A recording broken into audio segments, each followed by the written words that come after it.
Mteja wetu wa vipindi vya Mkulima Smart, leo tumekuja kumtembelea mteja. Tulimjengea keji kama miezi 6 iliyopita. Hapa kama unavyoona hivi ana kuku 456 na kwa sasa hivi anapata trei 12 kwa siku, ambao ni wastani kama 80%. Na hawa kuku wamefikisha miezi 6. Kwa mfano sasa hivi ni saa 6, lakini unaona mayai yameshaanza kupatikana, na mayai unaona ni makubwa, mayai masafi, hayana uchafu.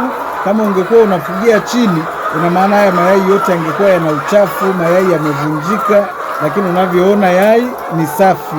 Hata ukienda kumuuzia mtu dukani au mtu akale nyumbani, mayai yako safi. Lakini pia mayai yakiwa safi, hayana kreki, ina maana yanakaa muda mrefu.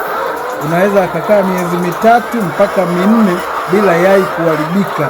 Lakini ukifugia chini, kuna uchafu, kuna majimaji, kuna contamination, mayai baada ya mwezi au wiki 2 mayai yanaanza kuoza. Kwa hiyo unawezekana umekusanya mayai mengi, lakini sokoni unakuta umepoteza hata 10% kwa sababu ya uchafu, majimaji na vitu vinginevyo kama hivyo.